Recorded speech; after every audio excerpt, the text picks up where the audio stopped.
যে এই বাজারে ডিমের যে অবস্থা, এই যে এই আছে কোন কি আছে দেখি দেখি শুধু আলু ঝোল ফোল সব চলে গেছে। আর অ্যাকচুয়ালি রান্নাটা ভালো হয়েছে, বাচ্চারা একটুখানি খেয়ে গেছে ঝোল দিয়ে ভাত, এদের একটু ঝোলটা লেগেছে বাচ্চাদের। ওনাকে কালকে যদি বলতে হবে, কালকে যদি ওনার কাছে রান্না করি তাহলে বলতে হবে আলু দিয়ে রাখো, আলু দিয়ে রাখো। ও ঠিক আছে, আলু দিয়ে মাখতে হবে। এবার আমি কি করব, এই যে যে দেয় সে কিন্তু হামেশাই সব থেকে সমস্যা দেওয়া মানে ভাষা একদম। কারণ আমি দিই তো বাড়িতে, আমি একদম লাস্টে পাই না। আর আমি কিন্তু কোথাও গেলে এই ভাষাটা ফাঁসি ইচ্ছে করে। হ্যাঁ, ও সত্যি তাই, ও সবাইকে দিয়ে নিজে এরকম করে খাবে। নুন অবশ্যই লাগবে, ঝোল যেহেতু নেই। আসলে বাঙালি লাগে শুরু করেছি। আরে তার জন্য না, লাগলে নেব। দেখো এই যে এই বাজারে ডিমের যে অবস্থা, ওই জন্য আমরা ডিমই বীরভূমে তো ডিম খাওয়াচ্ছি, মানে খাচ্ছি সবাই মিলে ডিমই খাচ্ছি। আজকে হচ্ছে হাঁসের ডিম আর কালকে হচ্ছে হাঁসের মাংস। তারাপীঠে এলে হাঁসের মাংস খাওয়া হবেই, এটা বাদ যায় না। Must must. নতুন সংযোজন হাঁসের ডিম। হবে হাঁস।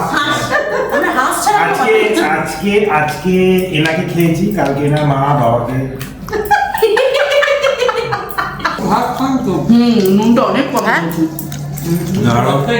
তুইও ভাত খাসনি, ভালো হয়েছে। কে খেতে বলেছিল তোকে?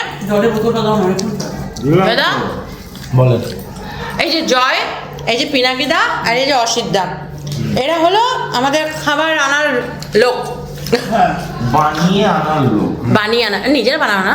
না কেনা হয়েছে, ঘুরে কেনা হয়েছে, তারপরে পছন্দ করে রান্না। আচ্ছা বলো, এটা একটা মজা আছে। না, এটাই মজা। এতেই মজা, মা সবই মায়ের আদেশে হচ্ছে, একদম। আমরা নিজেরা করি। ডিম খাও না। এই তোকে তো বলবি না। ডিম খাও না বলে সবার একটা ডিম। আমি কিন্তু বলেছিলাম তোমার ডিম করতে আমার জন্য আসে। না, অসিত কিন্তু একটা কথা বললো, এই কেমন, ভালো লাগছে? পছন্দ করে লোকটাকে খোঁজা হয়েছে, ঝোলটা দাও। ঝাল দরকার ছিল, একটু নুন দরকার ছিল অনেকটা। যে রান্না করেছে পছন্দ করে মজাটাকে খোঁজা হয়েছে। বুঝতে পারবে না কেন হয়ে গেল। পছন্দ করে মহিলাটাকে খুঁজে তারপরে কে বুঝতে পারবে? তারপরে বুঝতে পারলে তো ব্যাপারটা কি দেখায়। এই ভগবান, জানি না কোন এরম করে কেন নাও? পছন্দ মানে সেই আমি বুঝেছি, তোমাকে এক্সপ্লেন করতে হবে। সেই মহিলা, সরি সেই ব্যক্তি। এই মহিলা না, ইরেজ করে দাও, এটা এডিট করে দেবে। সেই ব্যক্তি। আরে কি গো, পেট ভরে গেল তো? কি যায় জয় পেট ভরে গেছে তো? সকালবেলা টিফিন যে যেটা পেট ভরেছে? কি রাত্রে একদম হাঁসের মাংস কত কোয়ান্টিটি থাকছে তার উপর নির্ভর এক্সেস হয়ে গেছে। করে। যদি খেয়ে যায় তাহলে কি দেখো আলু দিয়ে তরকারি দিয়ে একটু নুন মেখে নিলাম, খাবারটা কিন্তু তোফা হয়ে গেল।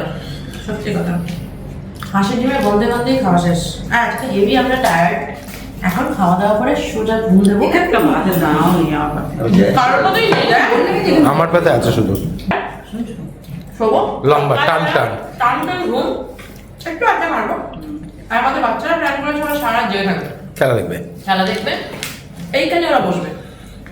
আমাদের যেহেতু ডাইনিংটা রয়েছে, এখানে ওরা বসবে। এটাকে খোলা যায়, এটাকে খুলবে, খুলে এখানে বসে ওরা আবার চিপস কোল্ড ড্রিঙ্কস এসব নিয়ে এসছে।